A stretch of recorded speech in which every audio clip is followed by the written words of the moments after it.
बस मेरी कहानी को मत छेड़िए।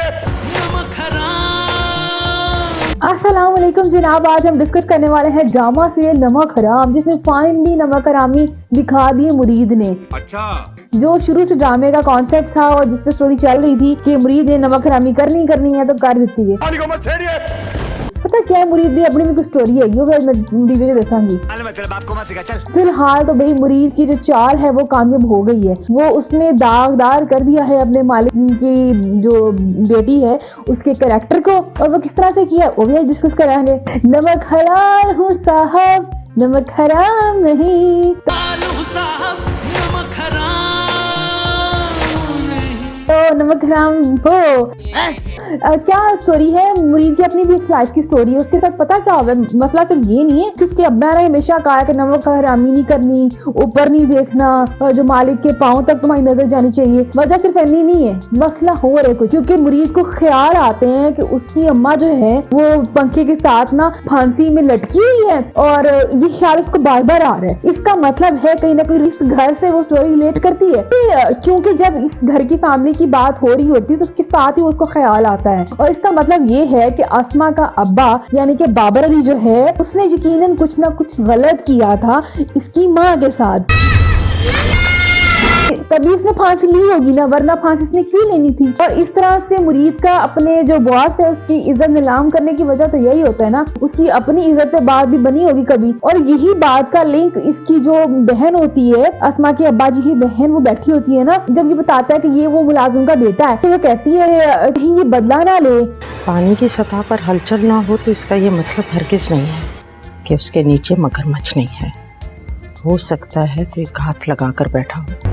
मेरा सवाल ये है कि तुमने उसको रखा, कहीं ये दिल में पाल ना रहा हो। तो वो बात का जो लिंक दे रही है, इसका मतलब कोई ना कोई स्टोरी बिहाइंड द सीन है जो अभी तक हम तक नहीं पहुंची है, जो कमिंग एपिसोड्स में पहुंचनी है। और इसके साथ साथ प्रोमो में हमने ये बात सुनी कि माँ बाप के किए का साया जो है वो औलाद पे कभी ना पड़े, के नसीब पर माँ बाप के गुनाह का असर ना पड़े। तो मतलब औलाद पे पड़ रहा है, वो माँ बाप के किए का भुगत रही सारा खान। अदरवाइज वो कैरेक्टर वाइज बहुत अच्छी लड़की दिखाई है, वो काफी मजहबी काफी इस्लामिक दिखाई गई है।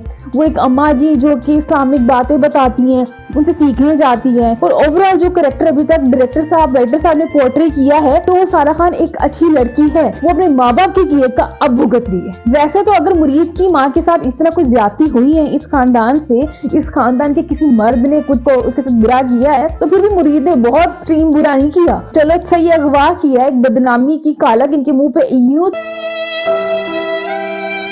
थोप दी है, लेकिन कि लड़की की इज्जत के साथ कुछ बुरा नहीं किया उसने। बल्कि वो तो जब दिखाते हैं कि अगवा भी किया हुआ है ना, उसने उसको टच भी करता है तो स्ट्रिक होती है, उसके साथ टच करके उसको उठाने की कोशिश करता है, वो उठती नहीं है। तो मतलब ये है कि मुरीद एक अच्छा इंसान है, बट उसके दिल में वो बातें बैठी हुई है जो इन्होंने इसकी फैमिली के साथ किया था। तो जाहिर सी बात है कोई भी बच्चा हो वो अपने माँ बाप का बदला तो लेगा ही लेगा। और फिर मुरीद ने तो भाई MBA किया हुआ है, बिजनेस एडमिनिस्ट्रेशन में मास्टर्स किया है तुमने?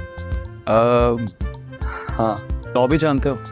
इनके पास मुलाजमत कर इसलिए रहा है क्योंकि वो बदला लेना चाहता है। इनकी नाज में ये भी है कि सारा खान की शादी मुरीद के साथ होगी, क्योंकि सारा खान का आपको रिश्ता तो आएगा नहीं। बारात वाले दिन लड़की गायब हुई है, तो जब बारात वाले दिन लड़की गायब होती है तो पक्की गल होती है कि ना भी पक्की गल हो, यही सोच देने की कुड़ी नट्ठी किसी मुंडे दे ना लिए, चाहे वो लड़की खुद से शादी ना करना चाहती हो, मतलब किसी और वजह से पढ़ना हो, 100 मसले मसाइल हो सकते हैं। तब भी अगर भाग गए तो यही सोच देने की कुड़ी नटदी पर ये नट्ठी है ना, ऐसा कोई ना कोई चक्कर क्यों चल रहा है, या फिर कोई और मसले मसाइल भी हो सकते हैं जैसे ये यहाँ ड्रामे में गवा गई है। तो ऐसा किसी के साथ हो भी सकता है भाई रियल में। तो लेकिन ऐसी सिचुएशन में सारा समाज सारी दुनिया यही सोचती है कुड़ी नट गई है, बस हुन गल गई। तो अब ये सिचुएशन हो गई है, तो अब क्या कर सकते हैं। अच्छा मुरीद भी ना बड़े बेहिया बेशरम इंसान है, इसे बदला लेना था, छोटी निक्की तो ले लेंदा, और बड़ी निक्की कुड़ी मर्दी है। वापस आई यूनिवर्सिटी में, मुझे रिलेशनशिप ऑप्शंस की कोई कमी नहीं थी, लेकिन मेरी सोच में मेरे दिल में तुम थे मुरीद, सिर्फ तुम। खुदा का वास्ता है बेगम साहिबा ऐसी बातें मत कीजिए मुझसे। लेकिन इनकी अपनी नजर भी सारा खान थे, मतलब वो थोड़ा डिसेंट कैरेक्टर जो दिखाया गया ना, बल्कि हम भी इम्प्रेस हो रहे हैं उस कैरेक्टर से। आसमा कुरैशी का जो कैरेक्टर है, मतलब वो इतनी अच्छी कैरेक्टर की दिखाई गई, नमाजी परहेजी दिखाई गई है। जब वो देखती है कि मुरीद बाहर खिड़की से देख रहा है तो जैसे दुपट्टा लेके वो पर्दा आगे करती है, फिर वो नमाज पढ़ती है, मतलब बहुत स्वीट कैरेक्टर दिखाया गया। उन्होंने एक कुड़ी इसलिए चंगे लग जाता है लेके नठिया, अदरवाइज जो दूजी कुड़ी मरदी सी ना, उन्हें तो मुंह नहीं लांदा, उन्हें तो बल्कि ਕਰੈਕਟਰ ਜਾ ਕੇ ਉਹਦੀ ਫਿਆਂਸੀ ਨੂੰ ਵੀ ਦੱਸਦਾ ਕਿ ਨਹੀਂ ਇਹ ਕੁੜੀ ਬਹੁਤ ਚੰਗੀ ਹੈਗੀ ਹੈ। ਮਤਲਬ ਮੁਰੀਦ ਨੂੰ ਵੀ ਉਹ ਕੁੜੀ ਪਸੰਦ ਆਈ, ਹਾਲਾਂਕਿ ਦੂਜੀ ਜਿਹੜੀ ਮਰਦੀ ਸੀ ਉਹਨੂੰ ਨਿਠਾ ਵੀ ਲੈਂਦਾ ਨਾ ਤੇ ਕੋਈ ਮਸਲਾ नहीं था, ਉਹਨੂੰ मतलब ਕਹਿ के ले जाना उन्हें तुर पड़ा सीगा। लेकिन नहीं, खैर स्टोरी ऐसे चलनी थी। अब आगे क्या होना है ये बात डिस्कस करने वाली है। आगे ये होना है कि मुरीद ने कुछ दिनों बाद ये लड़की किसी रोड पे फेंक देनी है और वही रोड से पुलिस में बरामद होनी है और फिर आगे स्टोरी चल रही है इस राज के पीछे। लेकिन घर वाले समझने नट्ठी सी क्यों, मतलब एक बार बेइज्जती करो लेनी है, बरसों की मेहनत खाक हो गई।